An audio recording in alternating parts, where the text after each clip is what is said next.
This is our fourth series on marriage. If you haven't had the opportunity to hear the other ones, the first one was called Love is for Big People, and I think that's a crucial starting point because, we get this thing that love is, we experience it as teenagers and young adults and kids, but when you come to an adulthood, you need to change that whole thing. You can't use those principles of love for big people because for big people it's sacrifice, and for young people it's about being loved and not so much loving others.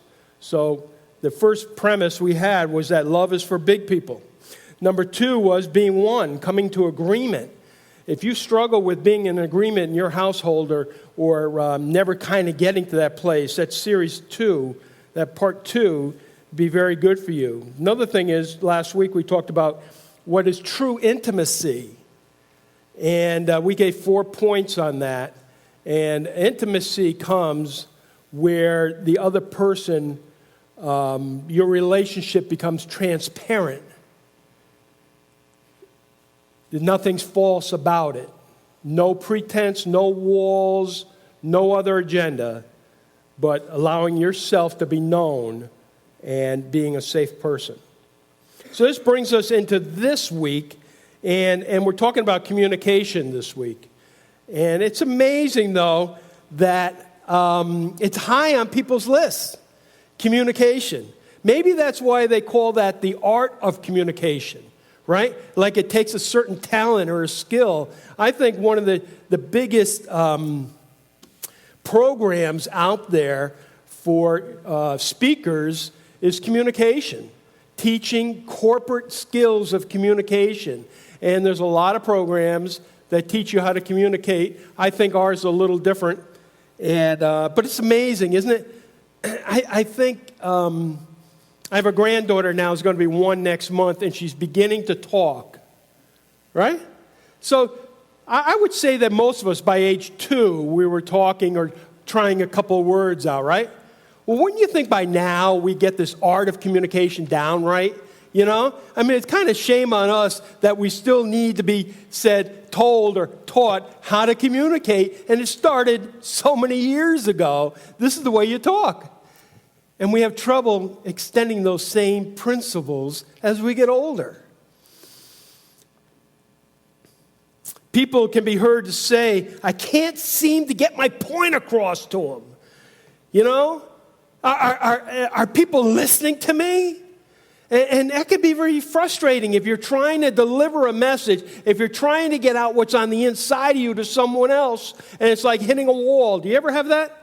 It's like whatever you say, it doesn't seem to go anywhere, right? And that can be very frustrating, Or you can be dealing with me as my wife has to. I just don't leave her a breath to get her words in, because I'm still talking all the time. And that's a problem. That's a major problem. We're going to look at that now in communication. But is communication really about getting other people to listen to you? Our frustration might be there, that nobody listens to me. The kids don't listen to me. How many times, moms, you ever hear that? Husbands, you come home, the kids they just don't listen to me, right?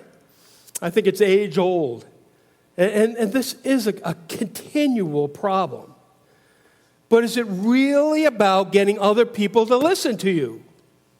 I don't think so. I don't think that's God's design. It may be what the symptom is. It may be what your frustration is. But communication has a purpose to it. Its purpose is free exchange back and forth of information and ideas. Unhindered meaning free. It flows back and forth, this exchange of ideas. And bad communication is when that gets hampered, when that stops, that free exchange, someone puts a halt on it. But I think the problem still is about the listening.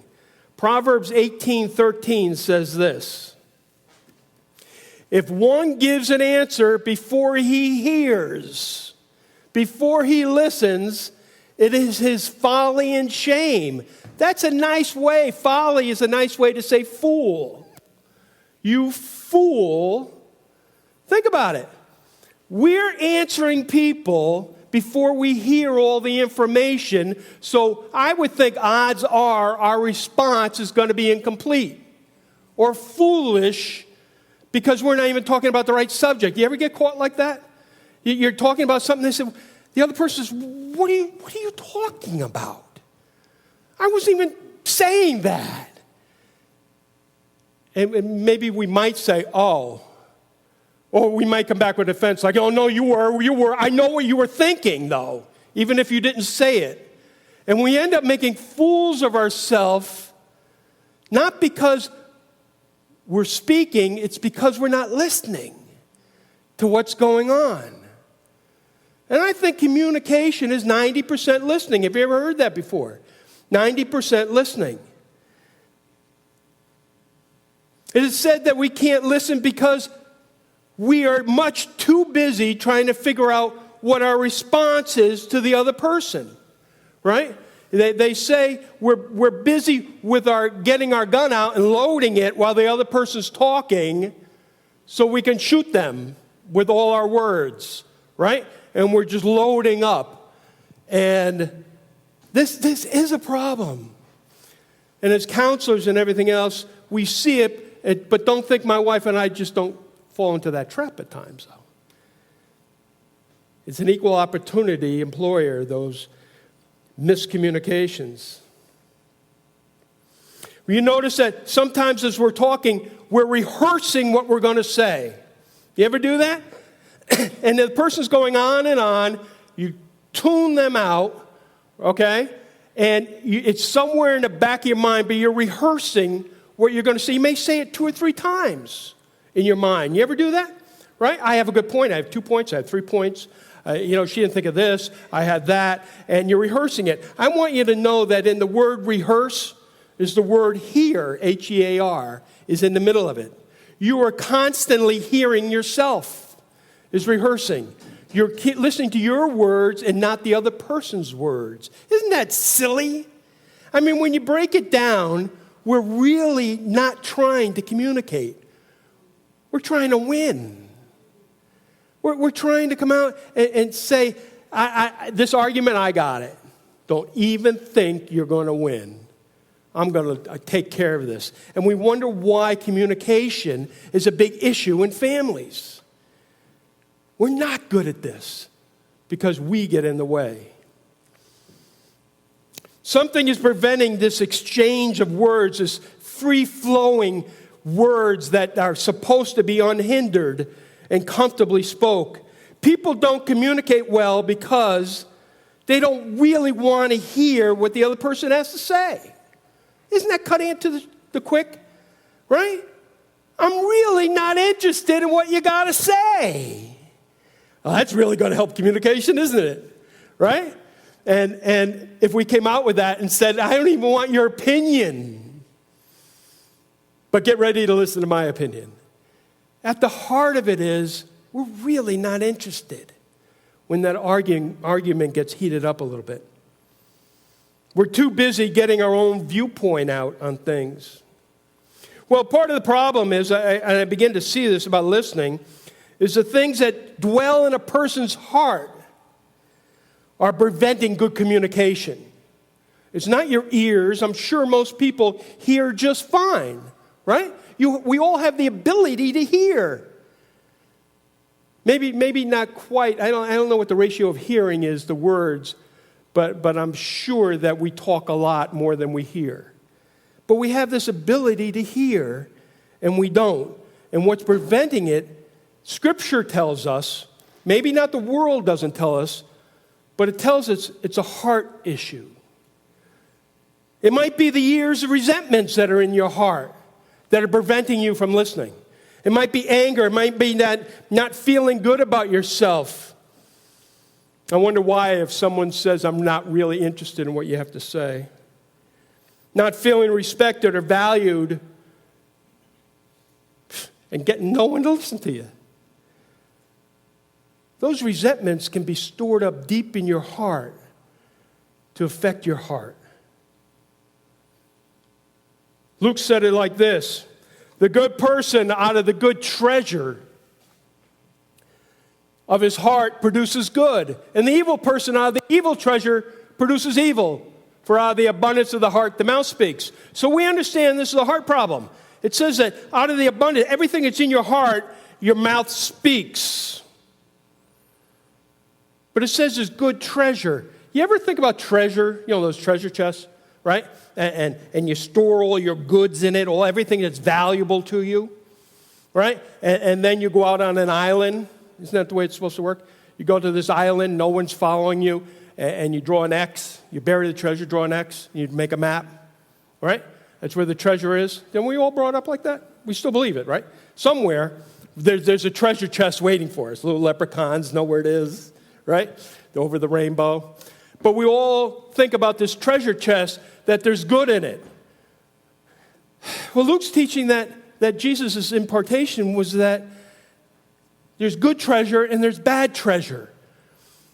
But they're both put into a treasure chest of some sort and stored down deep in our heart.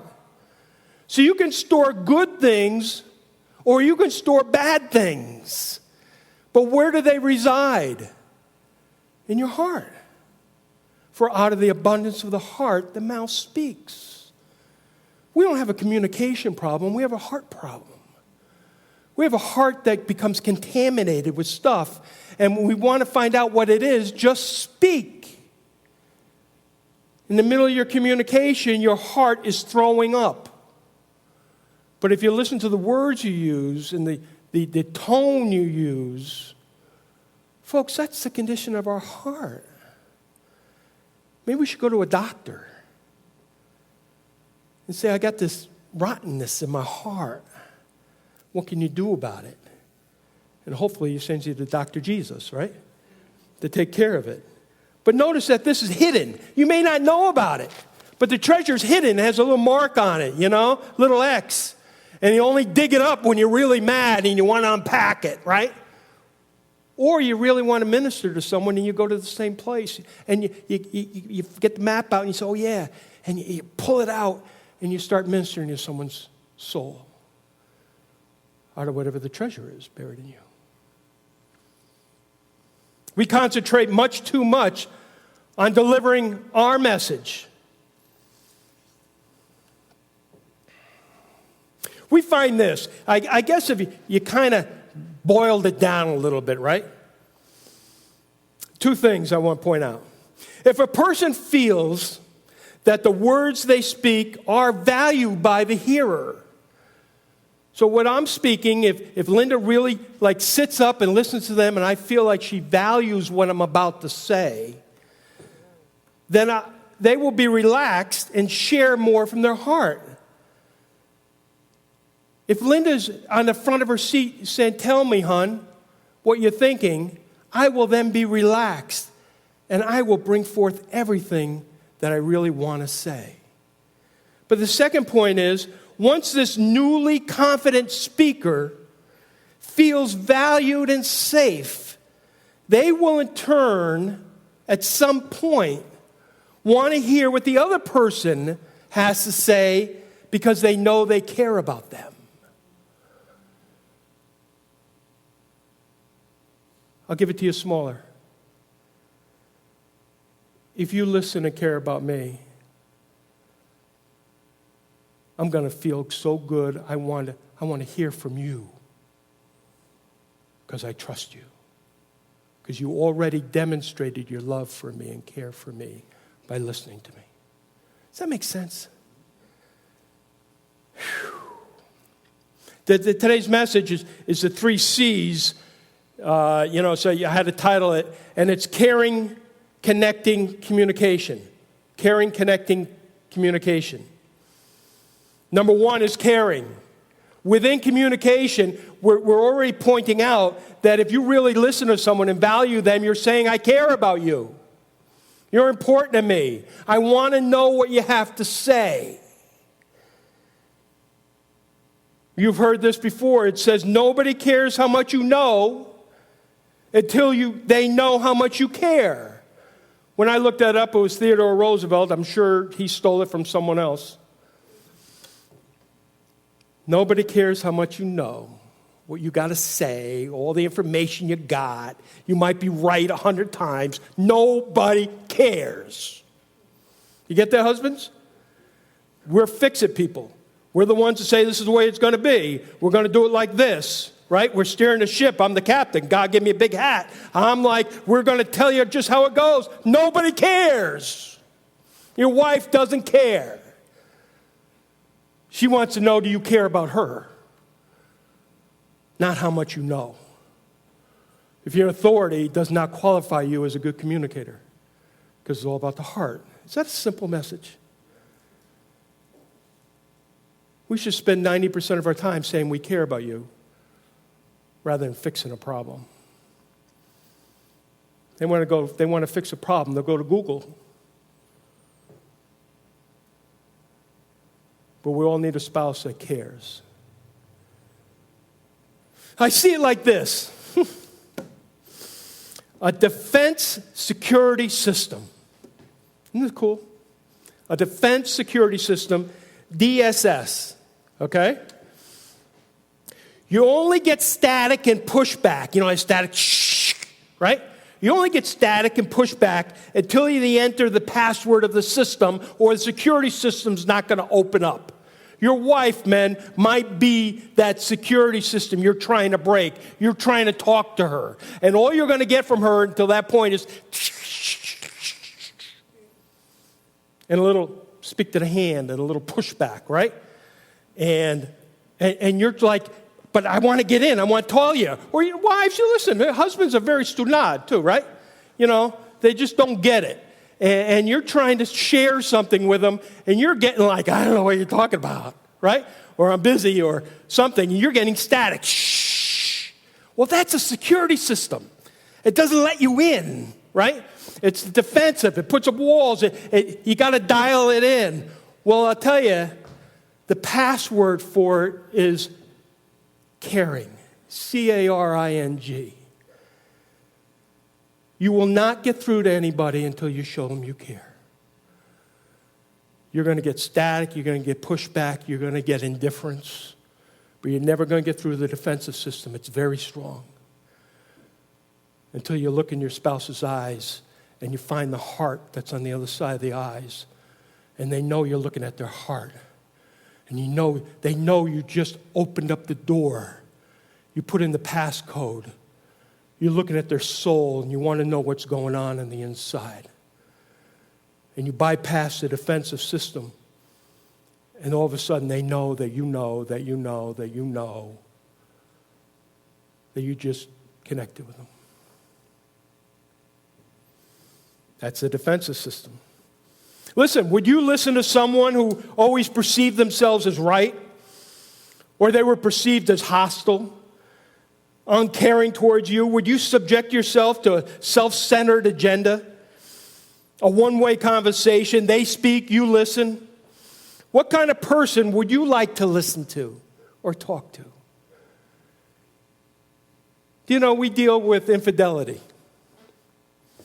It's known, I didn't name it, as the water cooler romances. At least it used to be that, every office had a water cooler nearby. People can get up and get those little Dixie cups, right? Little cup, little funnel cup. Remember the funnel cups that fall on the floor, right? and someone go over there and they're talking, and then you got these guys that hang around the coffee, the water cooler, right? How you doing? What's the guy's name? Joey on Friends or something? I saw. How you doing? And the woman might say, oh, yeah, I'm all right, And he said, listen, you don't seem yourself today. Tell me, what's going on? Well, I'm just getting a little cup of coffee, water, but while you're mentioning it, you noticed I'm not doing too good today? The guy goes, yeah, listen, I'm all ears. Right? I'm all ears. I'm here to listen to you. I'm here to focus on you. Tell me. Well, now you asked, my husband and I haven't been getting along too well. We're not communicating, right? And he doesn't find time for me to listen, and then, sometimes I don't think he cares at all what I have to say, I used to be special, but not anymore. And he says, oh, you poor thing. I can't imagine him not listening to you. And this wonderful water cooler romance is taking place because some jerk that doesn't talk to his own wife, and she's at another water cooler complaining about him, right, is entertaining fishing around the water cooler for people that feel alone. We find it all the time. We find it in relationships. It's just like, yeah, I told my husband, I like this other guy, and he listens to me. I'm like, you say that out loud? And I can't tell you how powerful that is. Because someone listened.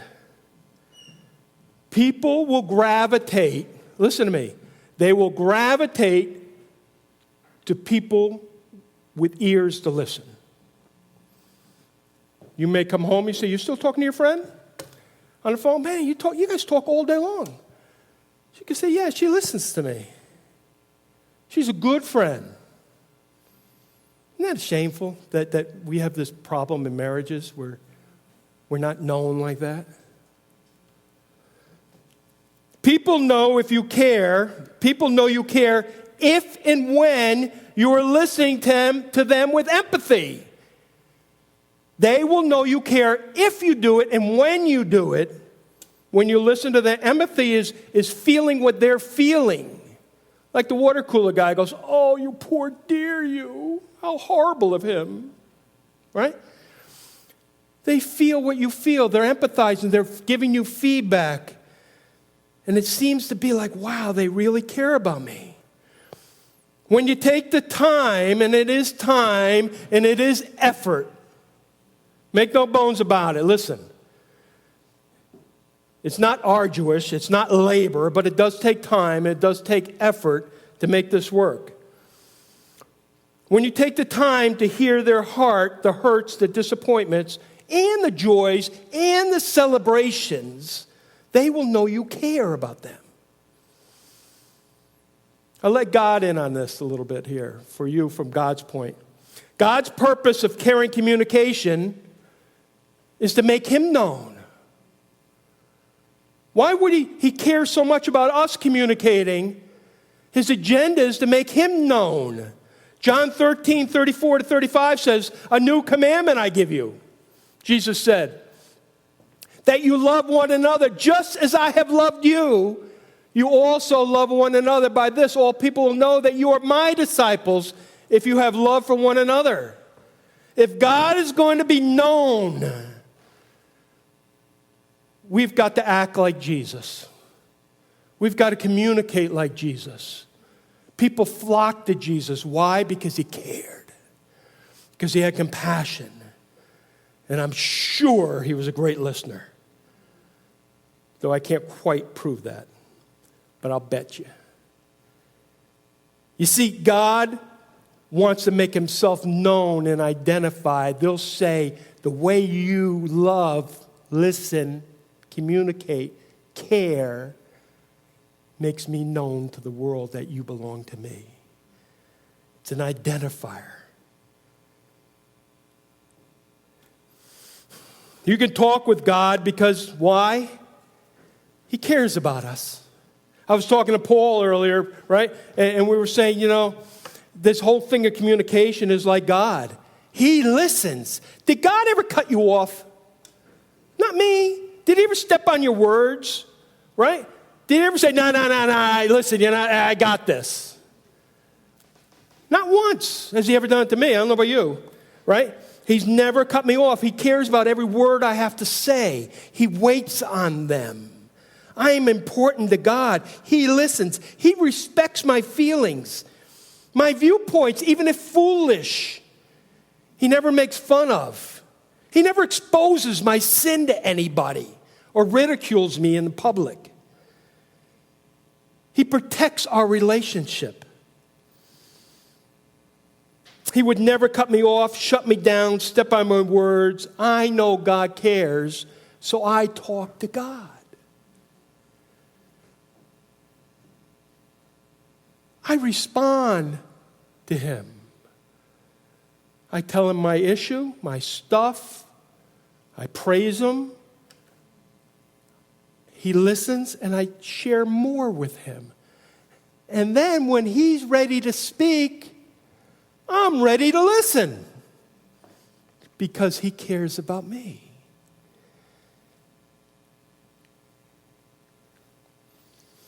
To love, to encourage, to praise, these are all things that God wants us to be able to do. He wants us to express our love, to encourage people, to praise people. We need to get good at this. We should be the best at this.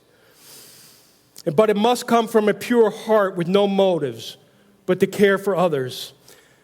If your heart is contaminated with your hurts and resentments or cares, you need to purge that. You need to get rid of that. Your agenda is going to be wrong. Your motive is going to be wrong. You're going to want to talk so you get praised. You're going to want to talk so you can take. You're going to want to talk not really for the other person. Your motive will be wrong if you're hurt. That's why God keeps talking to us about our heart. Proverbs 4:23 says this, keep your heart. That word keep is maintain. Maintain your heart with all vigilance. Everything you got into it, don't let bad stuff in your heart. Protect it. For from it flow the springs of life, or some interpretations say the issues of life. Everything about life is about the heart. Remember they were looking for the king, for the new king, for Israel? And they sent Samuel out to go find him, and he said, listen, I found this guy. He's real big and strong and handsome. And God said, no, Samuel, it's not about that. It's about his heart. God looks on the heart. Proverbs 27:19 says this. As in water, face reflects his faith. Face, right? You're looking there. It's a cumbersome way to say it. It reflects your face, right? So the heart of man reflects the man.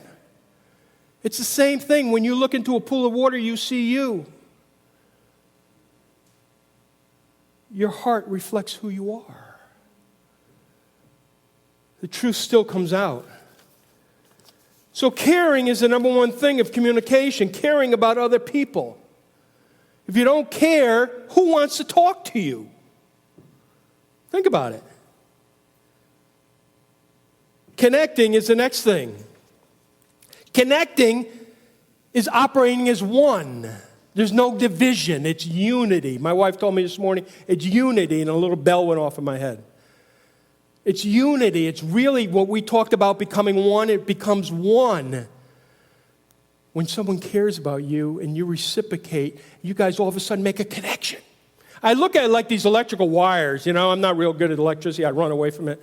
But I imagine, like, you know, when there's a hurricane, you got these electrical wires flying all around, right? And all like this, you know, and then what needs to happen is the wires need to come together. Make a connection. Now you got water, you got electricity flowing through this conduit. And a lot of things can happen. But while they're disconnected, nothing happens. It's the same thing in a marriage. If you are disconnected, and listen, you may have a very nice marriage.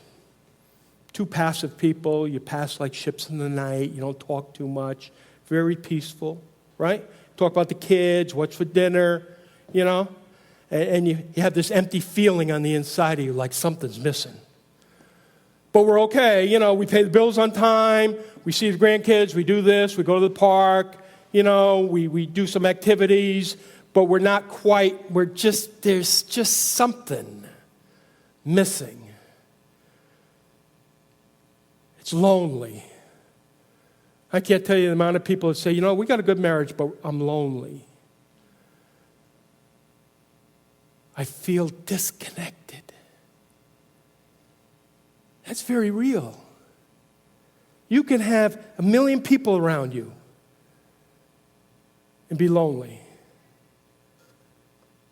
But when you have that connection, something happens.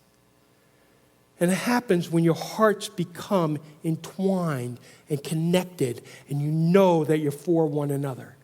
You know your purpose seems to flow in God in the same direction. They say you're on the same page. You become best friends. You finish each other's sentence. You already have the agenda. You never complain about the agenda because you're going in the same direction. What are we going to do today, honey? Your hearts become one. And you make this connection. Because disconnected, you can have all the potential in the world. But without a connection, it's not going to flow anywhere or go anywhere, and you're going to feel empty. And then you're going to say, my communication is bad. Because you're not connected. Connected is not a thing that I can come over and connect two people. I can't even pray for you. Be connected. But I can tell you, you got issues of the heart, and there's resentments, and someone feels lonely, and something has to take place, which I'll give you a couple tips, so you feel connected and you're on the same page, and we feel so, get this word, close. I don't know what the word does, but I want to tell you it's powerful. My wife all of a sudden will say, I feel very close to you. I'm like, oh, wow, right? Don't tell a man, wives, you tell a man you feel very close, they get all these crazy ideas, But, it's a word. But it kind of like said, wow, you feel close to me? Whew. I don't know what I did, but, and then she'll say, well, when you were sharing about your feelings and you let me in, and I kind of feel like, we connected. But honey, I feel very close to you. And she'll say that to me, and I'm like, thank you, Jesus. Whatever it is, you did it. But you're there when you get there. Okay? You know something happened. Even if it's only for an afternoon or a day or, and you fall back off into your own indulgences and stuff again. And, it kind of gets back to old, which is very sad. But connection's a place. But I can't quite tell you where it is. But you'll feel very close when you're there.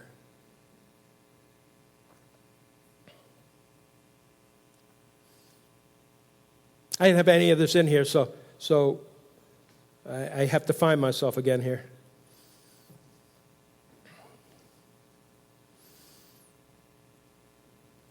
The message I care is always followed by a connection that happens. How do these things happen? I got two little words, two little things to bring out. Number one is humility.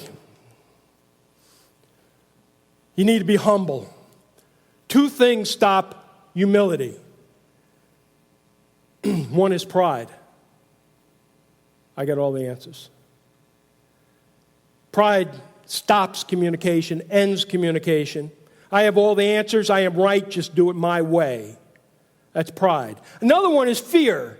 Gets in the way of humility. Fear prevents listening. Fear shuts things down. Fear causes you to get into pride. Pride never comes by itself. It always comes out of fear. I have to take control now. I have to be good enough. I have the answers. I don't need anybody. I'll get this right. That's pride. God resists that, but gives grace to the humble. His help will come into your life because you understood humility. 1 Peter says it like this, chapter 5, 6, and 7.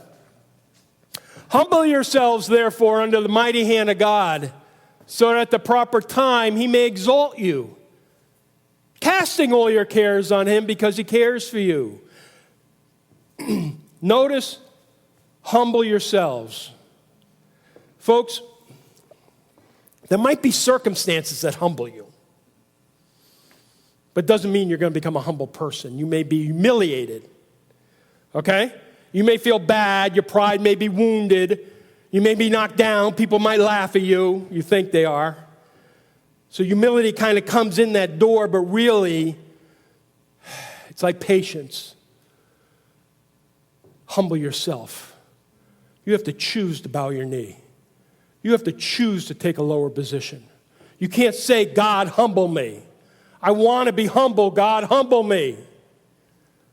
You must be spitting in the wind. You have to bow your knee. You have to take a position that's lower. Humble yourself. And in humbling yourself, what you have to do instead of taking care of all those anxieties and fears and stuff in your life is you got to put them on God's lap. Cast all your cares upon Him. Cast all your anxieties upon Him. If you're going to find time to care about someone else, you don't have time to care about your cares. If you're going to care for someone else, you better be carefree. You need to take those cares, put them in God's lap. You know how many times I'll tell husbands, listen, you need to listen to your wife. You need to care for her. And they're kind of like, yeah, but I got stuff too, you know? I'm like, you're right, I do too. You're right. I know you got bills and you got work and you got all this stuff, right? You need to take your stuff to God. Some of them I say, here's my card, give me a call if you got it, right? You can't get to God, whatever. And take them to God. Put them on His lap so you're free to care about the cares of your spouse. Does that make sense? If we're carrying around loaded up with, right? I don't make fun of it. That's me. Linda seems to come in the door. But I got to take him to God. I have no capacity for her, right? I want her to care for my cares, right? Oh, my wife doesn't care about me. Take him to God. Care about her. Come on, we got to get this right. We're Christians. You know, there's a cross. You know, pick up your cross and follow me. It's not about you. The devil wants to put everything on you, so you go, oh. You know, even in Hebrews it says that we run this race with the weight on our backs that so easily entangles us, right? Take it to God. Humble yourself. Say, God, I can't do this. I got all these cares, God. Can I give them to you? And at the right time, God will exalt you. He'll lift you up. Isn't that an amazing verse? I think Peter found it because he just learned this lesson like 100 times, Peter, to bring this out. It's a choice to humble yourself. And the reason that you can do all this is the end of that verse says, because He cares for you. When you find someone that cares for you, it lifts all your burdens. It's just like, I'm telling you, this is the way of communication. When you care for someone else, you lift their burdens, and they come running to you. It works. It's the password for that secret defense system. Matthew 23, 11 and 12, real quick, just says this. The greatest among you shall be your servants. Whoever exalts himself will be humbled. And whoever humbles himself, though, will be exalted by God. God will lift you up. There is a pattern here. There is a thing here. If you go against God, you're going to hit a stone wall. And you're going to say, why doesn't this work? Why doesn't my wife obey me? Why am I picking out men so much? Yeah, I was kind of like, beating them up because I can't beat up a woman. I just can't do this, It's inbred with me to, Yeah.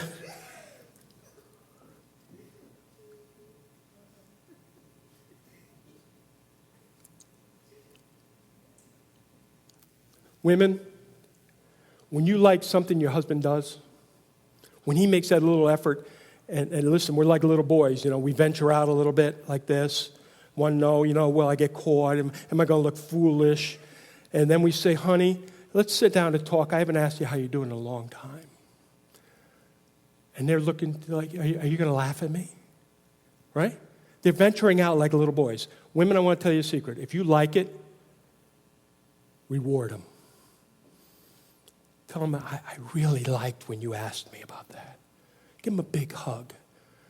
Make them feel like the hero. They did a little thing, and now they're on top of the world. If you like it, tell them, and they'll do it again. Pavlov's dog, Guys, listen, the bell's ringing, I come running again. I want more of that, right? And I know I'll get yelled at the end of this one. Okay. Jeez, it's crazy. All right. Humility, right? Being humble. The other thing is the words we speak. Listen, in Matthew 12 it says we have to give this account for every careless and idle word that comes out of our mouth. God's listening. Psalm 19:14 says this. Let the words of my mouth and the meditation of my heart be acceptable in your sight, O Lord, my rock and my redeemer. If you have a relationship with Jesus Christ, you should be accountable for every word that comes out of your mouth and be like David and say, Lord, the words of my mouth, the meditation of my heart, let it be acceptable in your sight. The words I use need to pass through the filter of Jesus Christ. There's an acceptable standard of communication. You've heard it all your life. Anybody ever hear this? Don't speak unless you have something good to say. Mom. Right? How many times have we heard that? Unless you have something good to say, zip it. Okay? The other one used to be, don't speak unless you're spoken to, right? You ever hear that one? I was like, can someone speak to me, please? Moms had it right. But Paul said this in Ephesians 4:29. Let no corrupting talk come out of your mouths, but only such as good for building up, as fits the occasion, and that may give grace to those who hear. Let no corrupt talk. Corrupt talk is in a process of always corrupting. It will go out of your mouth, and it will decay or poison whoever hears it. It's to take, corrupt means you take what's good and you spoil it. You disease it. You ruin it. A nice, honest person, you corrupt them, they become a crook. Your words can corrupt your whole household. They will corrupt your marriage. They will corrupt your kids. It's an active force, those words, of corrupting. Matthew 15:18-20 says this about your words. But what comes out of the mouth proceeds from the heart, and this defiles a person. This is in more context of Jesus talking about the Pharisees who tried to just be good and whatever you ate defiled you. And he said, no, it doesn't work like that. And his disciples came back and said, boy, you really offended them, Jesus. Right? And he continued, he said, but what comes out of the mouth proceeds from the heart. This defiles a person. For out of the heart comes evil thoughts, murder, adultery, sexual immorality, theft, false witness, slander. These are what defiles a person. But to eat unwashed with unwashed hands doesn't defile anyone. Striking down the law of that.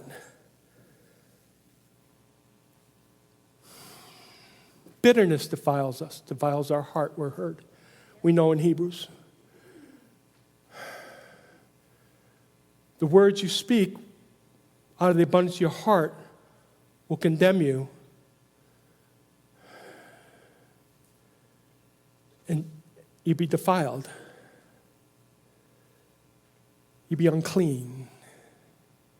You'll feel this separation from God and say, God, where'd you go? Why do I feel alone? I mean, it is the thing that rushes us back to God and say, God, I repent. I'm so sorry. I want right with you. It's what's supposed to cause in our life. Corruption defiles everything. It doesn't care about anything. Our words are supposed to build people up, edify them, bless them, encourage them. God gave us communication, and we're made in His image for a reason, to use our words to love someone else. Nobody else can do that. We do it. But we change the very purpose of it, we corrupt it.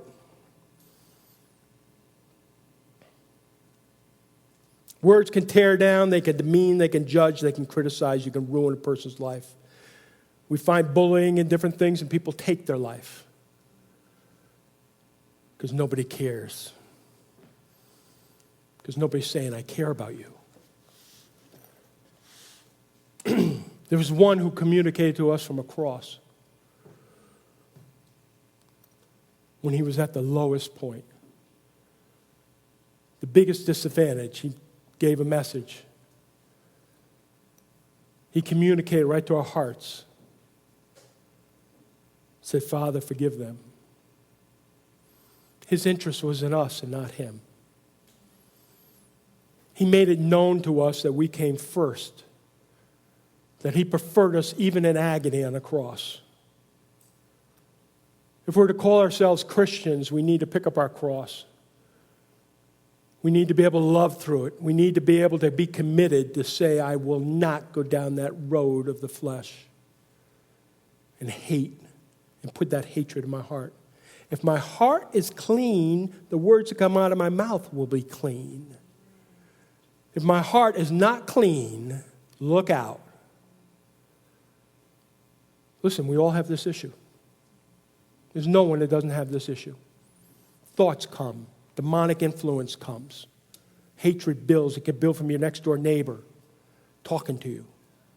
Garbage goes in your ears. It falls in your heart. Your mouth speaks, and you say, where'd that come from? Without excuse we are, because we have the Word. And the Word governs our life if we give it authority in our life. Communication's easy. You learn it as a 2-year-old. But as an adult, we're supposed to be better. Let's pray.